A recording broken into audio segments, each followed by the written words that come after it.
Assalamualaikum warahmatullahi wabarakatuh. Om Swastiastu, Namo Buddhaya, salam sejahtera untuk kita semua, salam kebajikan dan salam. Halo, apa kabar bos? Apa kabar teman-teman? Jumpa lagi dengan Rumah Pengelola Channel. Di video kali ini, teman-teman mau saya ajak untuk berbagi tips, berbagi pengalaman atau sedikit bercerita atau sharing. Namun sebelum itu tetap mohon dukungannya untuk like, subscribe, komen, dan bagikan ya bosku, karena itu sangat mendukung sekali, sangat membantu. Apalagi dengan subscribe otomatis Rumah Pengelola Channel akan lebih semangat lagi untuk berkarya. Oke bos, kita lanjut.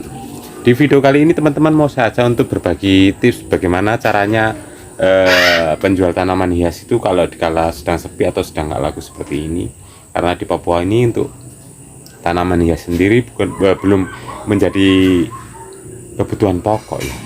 Bagaimana ya?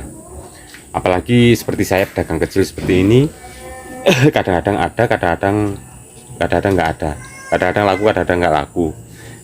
Nggak seperti waktu kemarin corona bosku.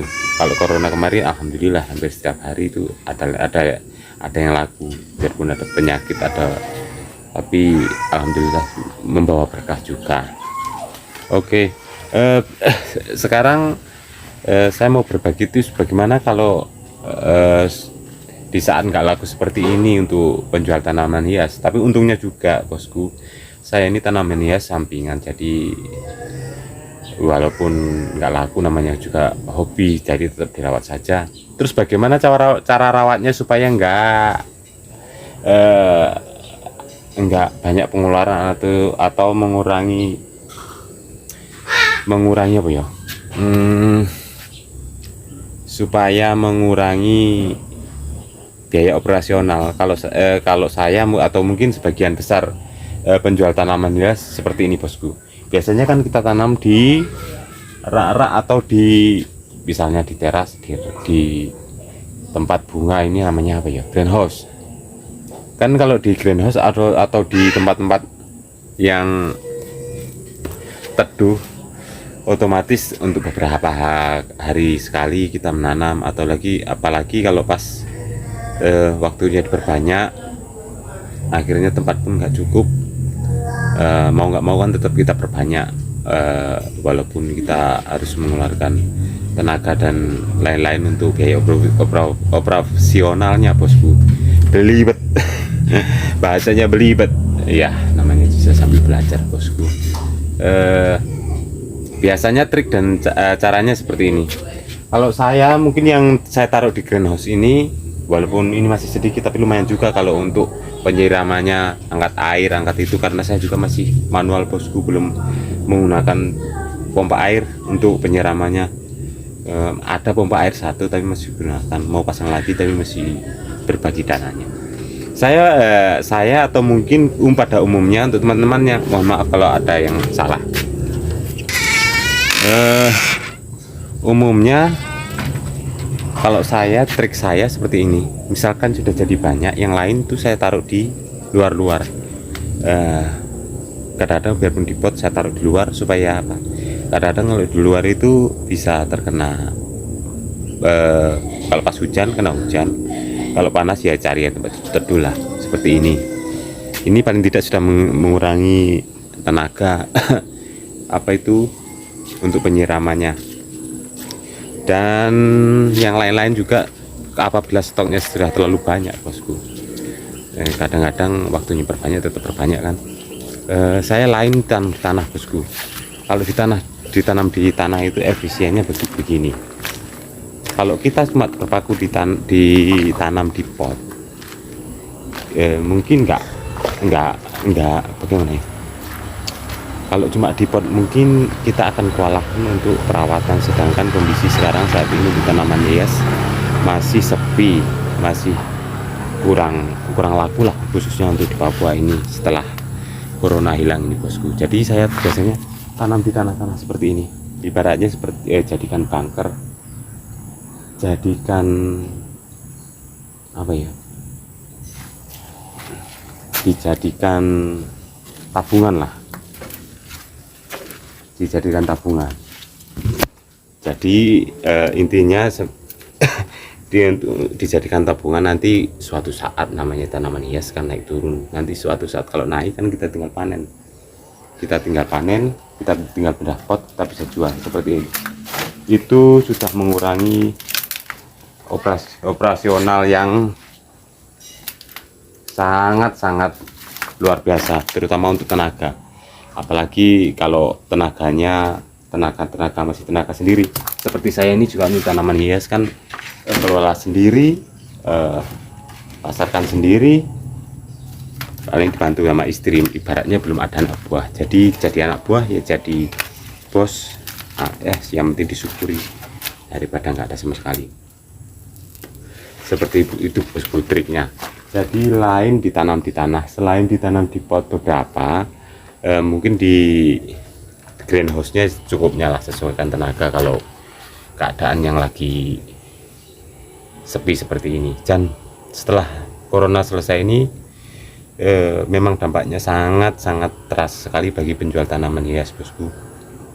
Yang awalnya kemarin waktu corona itu mulai hampir setiap hari kita ada penghasilan dari tanaman hias. Kalau untuk sekarang ini sangat turun drastis, tapi ya mau bagaimana lagi, namanya juga bukan kebutuhan pokok sih kalau untuk tanaman. Menurut saya untuk tanaman hias nggak seperti kayak sembako. Kalau sembako kan tiap hari orang membutuhkan, tapi kalau untuk tanaman hias kadang-kadang kalau orang ada rezeki lebih, baru ada benar-benar suka, baru orang itu mau beli. Seperti itu bosku. Itulah salah satu rahasia penjual tanaman hias kalau lagi sepi. Jadi yang lain ditanam di tanah, lain ya sama potnya biasanya ditaruh di luar. Ini di samping rumah saya, tapi ya tetap dalam pengawasan untuk tanaman hiasnya, biarpun di tanah atau di luar rumah.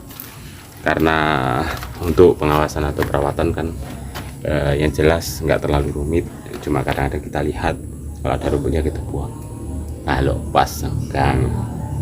Seperti itu bosku. Kotak ini sebenarnya kalau di tanah lebih bagus juga nih, untuk ya subur ya, itu otomatis menjadi tabungan seperti itu. Ini di samping rumah kanan, di samping rumah kiri, di belakang rumah juga ada. Seperti ini.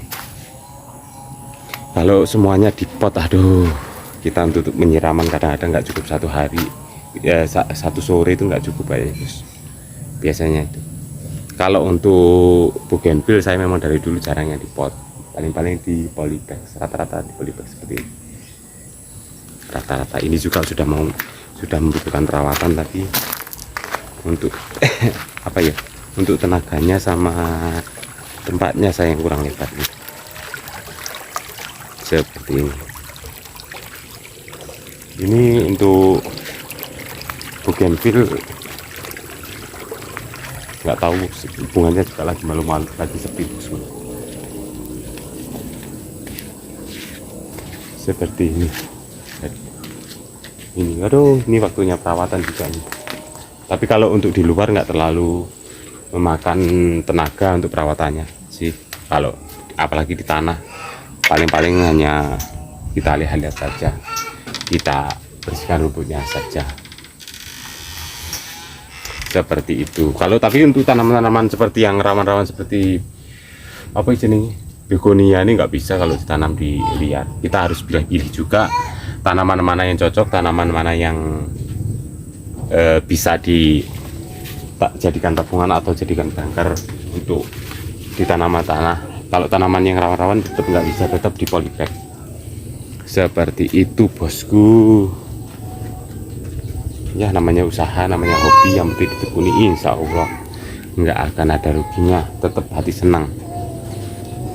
Oke bosku, demikianlah video kali ini, trik atau cara penjual tanaman hias kala saat penjualan atau sepi atau pasar nggak laku. Jadi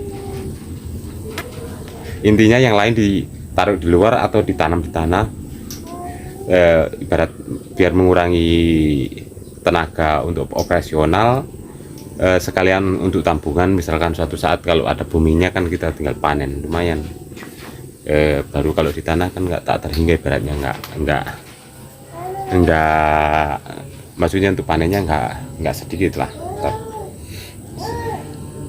seperti itu. Oke, demikianlah video kali ini bosku. Terima kasih yang sudah mengikuti, terima kasih yang sudah mensubscribe, terima kasih yang sudah menonton.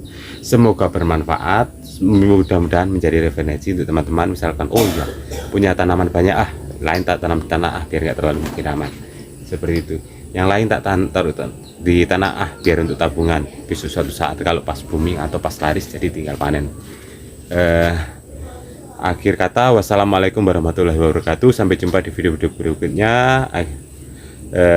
Akhir kata, wassalamualaikum warahmatullahi wabarakatuh. Om Swastiastu, Namo Buddhaya, salam sejahtera untuk kita semua, salam kebajikan dan salam bye bye bosku. Sampai jumpa di video-video berikutnya.